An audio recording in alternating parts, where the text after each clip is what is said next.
Welcome to the Committee for Oklahoma Prosperity podcast with Mike Mazie, CEO of Trinity Strategic Wealth, former state senator, and Oklahoma Secretary of Finance. Mike talks with public policy and industry leaders about needed transformative changes to make Oklahoma a top 10 state for people to live, work, and retire.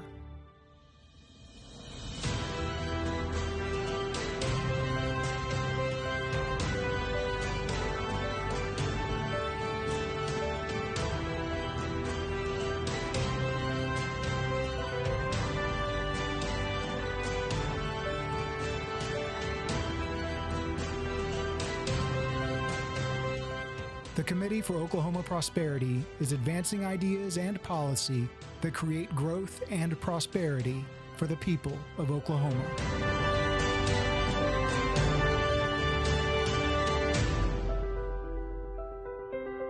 I'm really excited I get to spend some time with my longtime friend, Dan Sullivan. We were in the state legislature together for many years, and then the board of GRDA gave him a phone call and said, "We got a mess on our hands. Please help us come fix it up." We'll get to that, but Dan's been a successful practicing attorney, CEO now of the Grand River Dam Authority, and more importantly, the father of two wonderful kids that keep he and his wife, Melanie, busy. So give us a little update on what's going on with Joseph and Cora.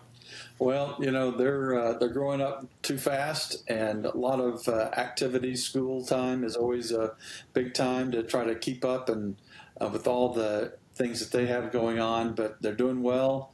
They're ready for spring break and looking forward to getting this year finished. So thank you. Where's the spring break excitement? Here in town or somewhere on the road? We're headed on the road this evening and looking forward to spend some time with family. That's great. So if we go backwards in time a little bit, when you and I were in the legislature, GRDA had kind of a bad reputation in terms of how things were being run professionally, administratively. It seemed like a political patronage job. Obviously, GRDA is real important cog in, the universe of utilities and using energy for, the people of Oklahoma. So tell us a little bit on that transformational experience that you went through, Dan, and how you helped the organization get to a little bit better level of transparency, I should say, accountability and professionalism. Well, thanks again, Mike, for having me. I appreciate the opportunity to talk about GRDA. And, one of the first things that I really wanted to focus on was trying to depoliticize the organization, take the politics out of hiring, out of any operational issues, and increase communication with our customers. There had been a very contentious relationship there with several of our municipal customers in the past. And trying to kind of repair those relationships, restore integrity internally and externally. And I think that we've really started to make some great improvements there. One of the things that we did was come up with what we call our 5 E's of excellence. We refer to ourselves as an agency of excellence. And the 5 E's include, our employees, making sure that we take care of our human capital. One of the most important things to making any organization run. Electricity, being able to provide that on a reliable and low-cost basis. Our environmental stewardship that we have always been involved with since day one. The economic development piece, where we're involved with a lot of growth in the Northeast Oklahoma area in particular. And then lastly, efficiency. If we're going to ask our customers to pay more for the same product, we want them to have some level of understanding that we're being as efficient as we can, but we all know that, cost of doing business has certainly continued to increase. Yeah, absolutely. And I know you want to be somewhat, apolitical in your CEO role, but I still can't help, Dan, but exalt your accomplishments as an example that, Oklahoma conservative Republicans like to get in there and fix things that aren't working. Yeah. And, when I run across particularly members of the board, they're just so pleased with the level of professionalism that you brought to the organization. Now, as you know, I'm a small business owner. We've got offices in 3 different cities, and I've got 30 employees, and it's kind of fun. But you've got lakes and rivers and 1,200 miles of transmission lines and 500 employees. You focus on these 5 E's.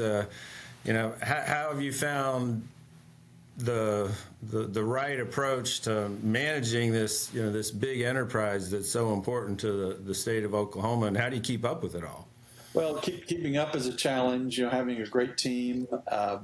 Thankfully, it's been real easy for me to find people that are smarter than me to work in GRDA, and so that makes my life a lot easier. But I think knowing that we exist to serve our customers, and sometimes those customers are internal customers, and we need to consider that when we think about the support systems, the support operations that we have.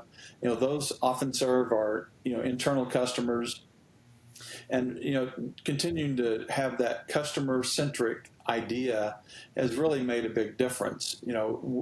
We don't exist to do anything but serve our customers, and that's the mindset that we've tried to instill.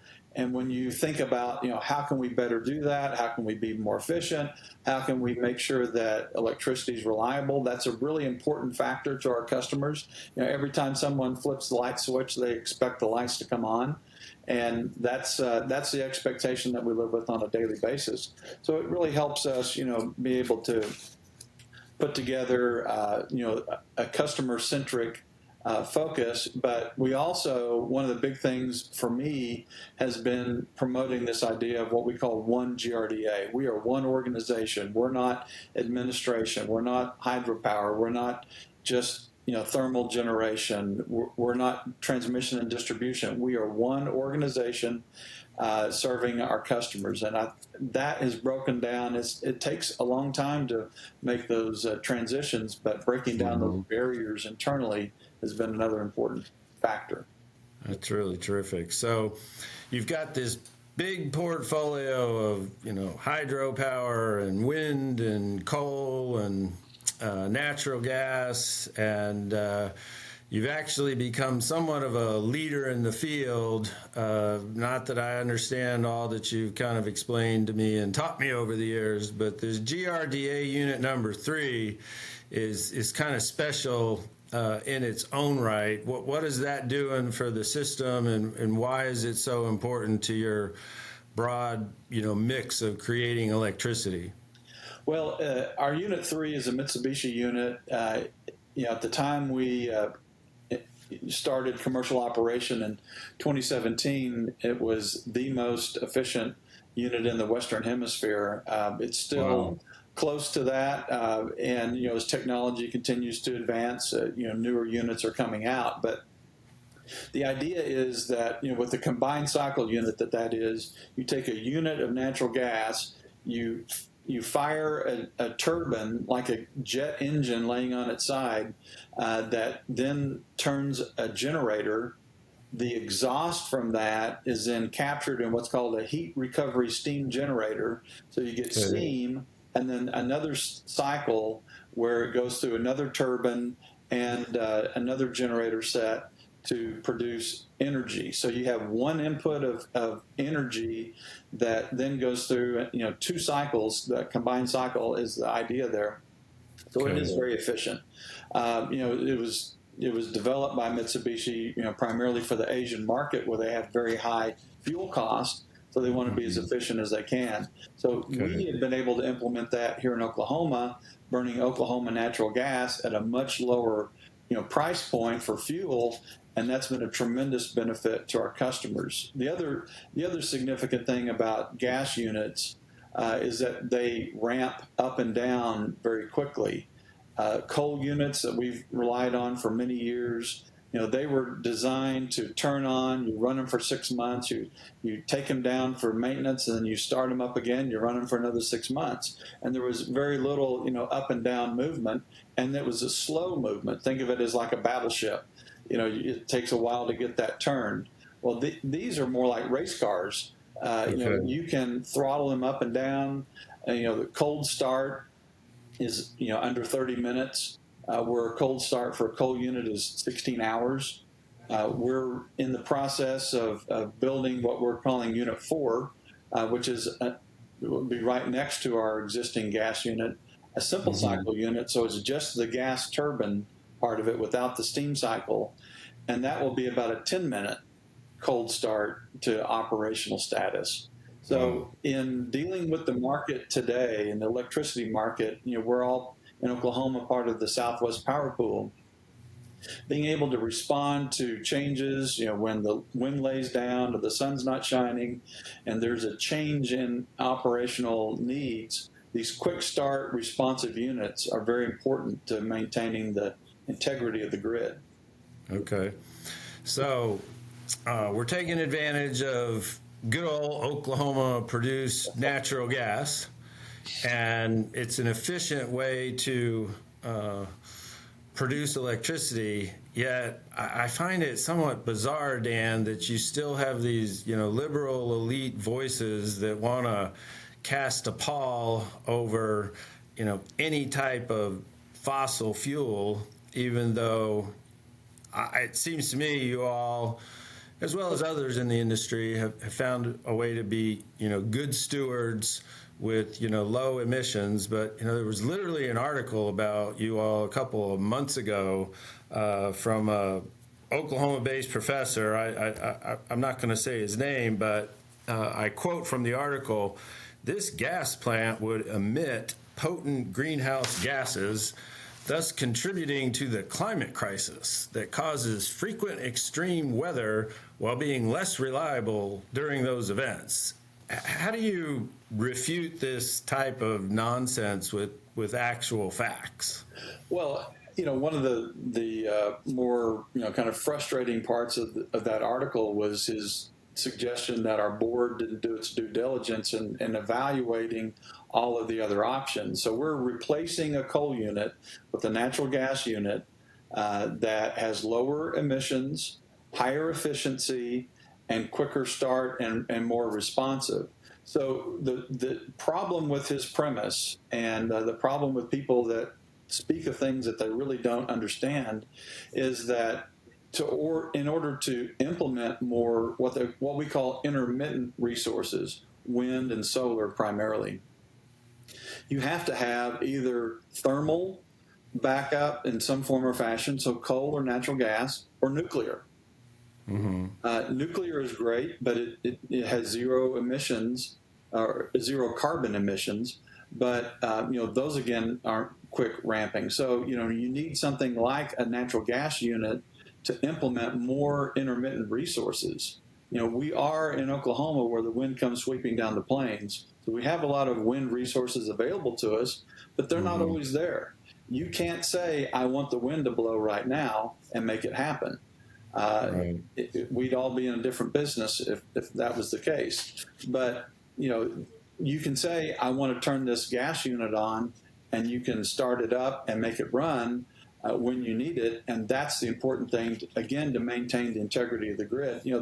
The last point I want to make is that, there's a lot of people that have this focus on, trying to reduce our emissions, and we want to be responsible in the way we do that. But it's also my responsibility to, in our portion of the grid, to maintain reliability. Again, so that the lights come on when the customer flips the switch. If you don't think electricity is important, then turn it off and see how that goes. If we relied solely on intermittent resources like wind and solar, there would be a very unstable grid, and we wouldn't be able to give you 24-hour service. Yeah, those strange people in California think that's the future. But Right. so if you're listening to this and you're in California, come to Oklahoma. Everything's going to be more reliable and less costly. Now, you and I. Let me make one other quick point about that. Sure. There's a lot of discussion about how, in the SPP footprint, which is kind of the middle part of the country, from the Canadian border down to the Texas border. But, as I said, we've got a lot of wind resources. There are times when we've had very high penetration of wind resources to maintain the grid, up in the 90%. Well, the situation with that, though, is we're talking about 2 o'clock in the morning. So you have a lower load, so it makes it easier to have a higher percentage when you have a lower demand. I see. But that's when wind is most reliable. It's a little counterintuitive, but the nighttime hours, the early morning is the best time to count on wind, not during the day. Not during the day.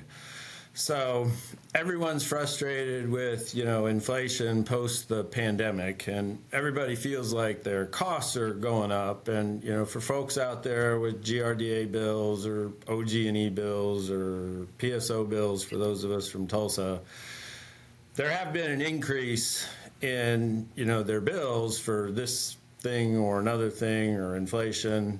But I don't think a lot of people realize that our electricity costs are truly the lowest in the nation. So how do you monitor that? How do we compare, versus other states out there? How do your customers, rank in costs, if you will, versus other electricity users out there in America?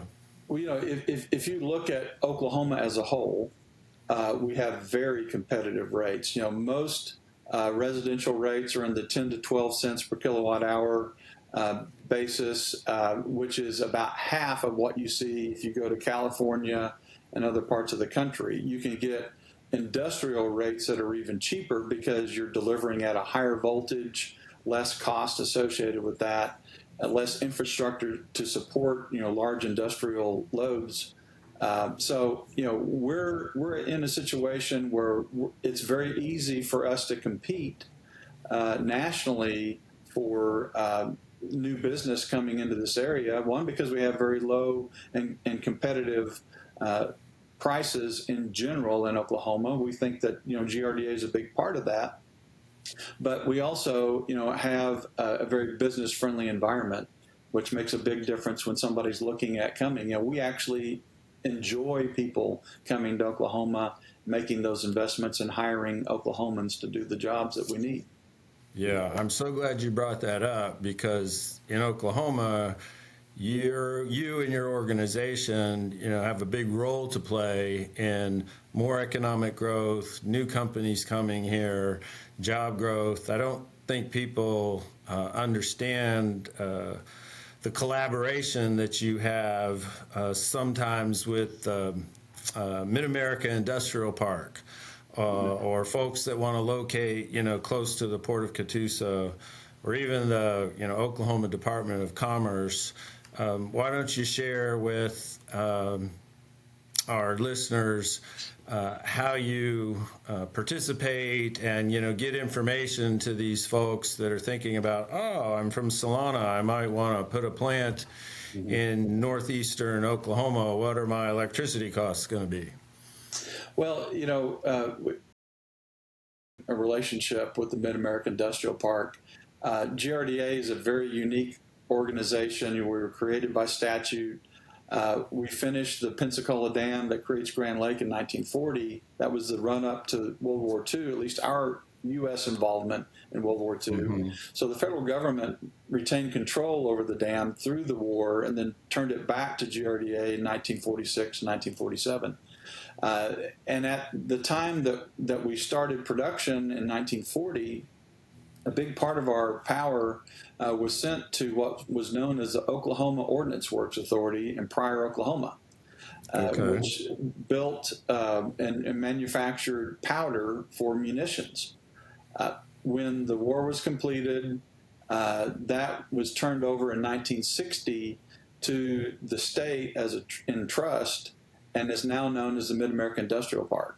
So That's we've literally and figuratively been connected from day one. So all of those businesses that are in the industrial park are our retail customers. Those are our only retail customers. Everything else we do is selling on a wholesale basis to the city of Wagner, where I grew up, or Tahlequah, or Stillwell, or Stillwater, and all the other communities that we serve. But those businesses, like Google, that's their number 2 facility in the world in terms of size, and they've announced that they've had over a $4.5 billion investment in that facility. Wow. It's a tremendous asset for them, but it's a great asset for Oklahoma to have something of that nature, and that just shows that how competitive we are on the national and global basis for our costs. So as we look at new industries that are coming, a lot of high tech, clean tech type industries and manufacturing, one of the largest expenses that they have are utilities, and primarily electricity. So, that gives us a tremendous leg up, and is really a big factor that we have, not just for GRDA, but as I said, across the state. Our competitive advantage is that we, great place to do business, and we have low costs and low barriers to come into the state. So those are great things for us to have, and we really appreciate the opportunity to be part of that.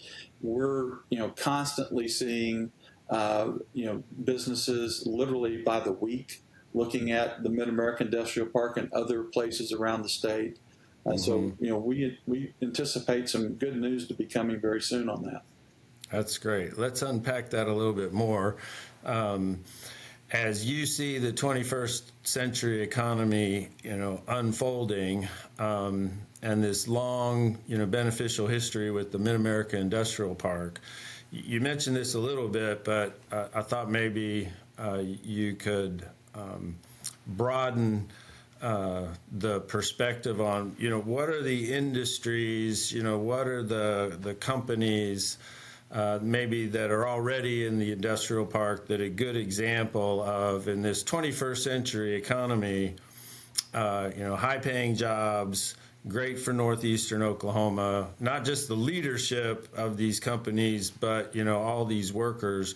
Where do we have this competitive advantage in certain economic clusters? What do you think are those specific industries that are going to be looking at Oklahoma now, thanks to the work that you all do? Well, some of the higher profile, industries are data centers, which are, growing across the country, with AI and other, additional needs coming online, that's more need for them to build facilities. But, electric vehicle manufacturing has been a hot topic in the news. That's really cooled off lately, and that's why one of the companies that was looking at the industrial park kind of pulled back because they made batteries for electric vehicles.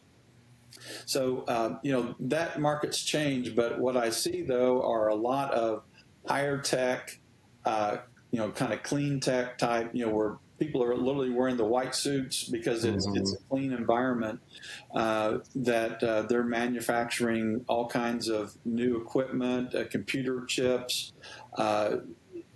solar panels, a lot of other industries like that have been looking at this area.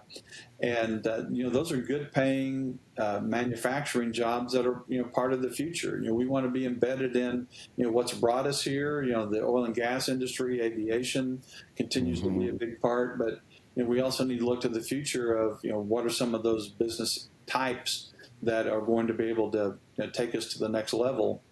And we've got a manufacturing company. It's actually a foundry in the park. It's one of the older businesses there, American Castings. And they make parts for Jeep. They make parts for farm implements. And they continue to add new lines, add new opportunities.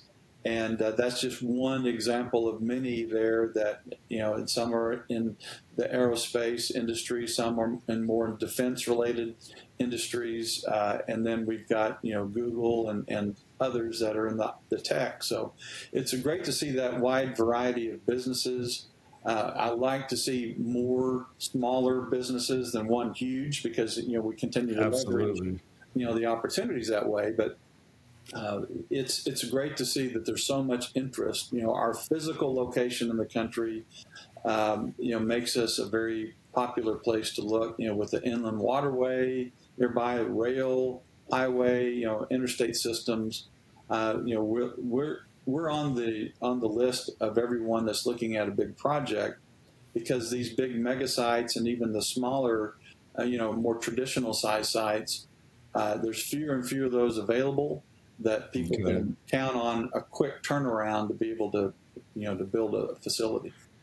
And this whole ecosystem of the Mid-America Industrial Park and the work that you're doing, with GRDA, it spawns this whole sort of cottage industry or further economic impact. Google may have, 1 million square feet of space. It's some enormous number. And these wonderful jobs that pay 75,000, to 100-some thousand a year spawn all of this other stuff to, support these people moving into Northeast Oklahoma, and it just kind of feeds on itself. So it's a wonderful opportunity for the state. Is that new tourist park in Veneta going to need some electricity? They will. That's not something that we'll be serving, but we hope that is successful. Okay. So while we've got your expertise, we want to tackle one sort of controversial topic that's in and out of the news occasionally. It's kind of the aftermath of Winter Storm Uri, and you're kind of the expert that can help a bunch of us, for which this has been a head scratcher, and I can never get too far away from my financial nerd roots. But after or during Uri, obviously some states like Texas were in big trouble, and a lot of their customers in the winter of 2021 went without power, and they had a real mess on their hands.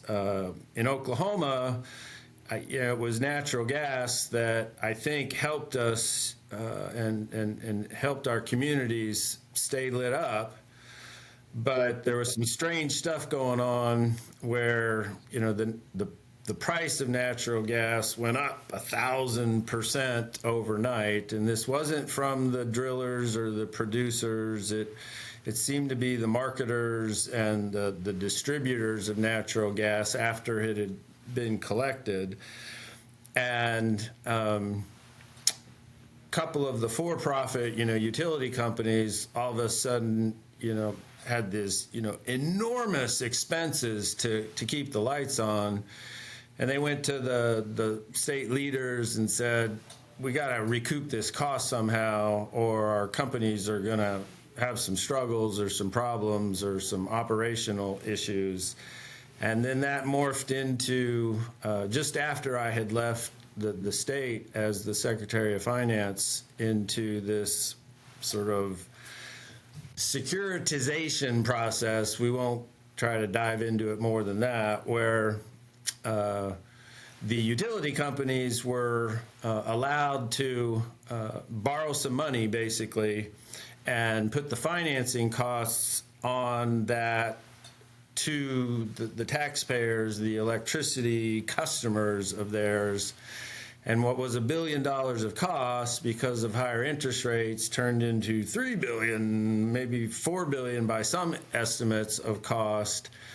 And you don't necessarily want to blame the utility companies either, but there were talks about looking deeper into that have never quite evolved, and maybe if there was price gouging going on by the distributors. So what's your opinion of all that? And does something really need to be looked into deeper to be more mindful of what's fair to all these electricity users and buyers that have seen an increase in their bills because of all this? Well, one, it was that's certainly an episode I hope never to repeat. I remember being on the phone, sitting in the chair that I'm sitting in right now at about 8 o'clock at night during that event, trying to make a decision whether or not we were going to pay over $1,000 in MMBTU for natural gas for the next day, when a week before we were paying $3. So we had to, for this one particular day, which was the highest we paid, was about $1,100 in MMBTU. But we were, our goal and our instruction was to keep the lights on. And even at that, we were at about 50% capacity on our natural gas units because we couldn't get the volume of gas that we needed. Okay. For us, that storm event was about $100 million in extraordinary costs for about a 10-day period, which was just astronomical. We had the cash on hand to deal with that. We were able to weather that. The lights did stay on. We had some intermittent times where we had to actually do some curtailments and shut people off for a period of time, but it was very short. That's, again, not something I hope we ever have to do again. But, those costs, and I know the Attorney General and others are continuing to look at that. I've not spent a lot of time trying to dig through, exactly where in that process the gaming occurred. But I can say one thing, going from $3 to $1,000 for the same volume of natural gas in a week, you cannot explain that simply on scarcity. So, if you tripled it, you might be able to say, well, that's because of scarcity. But, to go from those levels of change, did not make any sense to me. The one thing that happened during this event that I thought was really particularly unusual, the ICE, the Intercontinental Exchange, where we, buy and sell commodities like natural gas, previous to this had a limit that would not allow the gas prices to go above $1,000. During this event, that limit was taken off. They took the brakes off. Really? I didn't know that. I know all about ICE. Yeah. So, why that happened is another mystery to me, which allowed those prices to continue to go up. So it was, a very difficult situation for us. We're not for profit, so we're always trying to find out how we can keep our costs low. We offered, because we had to recover that $100 million of extraordinary costs somehow, we offered our customers a couple of different options. We looked at, there was a securitization type of capability that we had, but we chose not to do that because of the cost associated. But there was a couple of different options where customers could pay their share of that off in 12 months. Or up to 10 years. And so we've had a variety of ways that our customers have dealt with that. But, it's been a tremendous lesson up and down the industry. I think the natural gas industry is doing their best to try to keep that from happening again. The Texas ERCOT electric market was literally within minutes of complete collapse during that event. And had that happen, you can't just turn those systems back on. It may take weeks to get a system back together. So, there's been a lot of effort by the Federal Energy Regulatory Commission and others to try to say, how can we keep this from happening? We saw during this winter storm that we just had in January, there was a lot of import of electricity. About 7,000 megawatts of electricity was moved from the PJM market, which is like Pennsylvania, New Jersey, and Maryland in that area, into the MISO market, which is the Mid-Atlantic states, and then into SPP. So we were borrowing electricity from the East Coast, and the storms were moving west to east. As the storm moved through and as we were recovering, then we being SPP, the Southwest Power Pool, started sending power back the other direction and returning the favor, if you will. That ability to transport, across those markets is very important But my concern is, what if they don't have it to spare? What do we do then? And that's where the planning continues to keep that from happening again. Okay. Well, really appreciate your perspective on that. Hopefully, somebody like the AG's office, gets to the bottom of who was making out like a bandit on that difference between $3 and $1,000. I just don't think it's right that all the Oklahomans out there bear not just the cost. I like the way GRDA did it. Here's how we can give you some options versus we're going to borrow all this money and expect all these ratepayers to pay the interest rate on this cost as well on top of it. So it just something needs to be unearthed there. Well, yeah, I agree, and there's definitely someone that was unduly enriched, to use the legal term, during that period of time. I remember, when we made that decision to buy that gas at that rate, because that was just all we could find. I remember sitting here thinking, some grandmother in Stillwell, Oklahoma, is going to have to pay for this, and those are tough decisions to make, but. We did what we could to maintain a stable grid, because the last thing you want is electric cutoffs when the weather is that bad. People can die, and so it was a bad situation. And so one last question: a lot of people are worried in the 2024 about bad actors out there who might try to hurt our grids. And I know you spent a lot of time on this.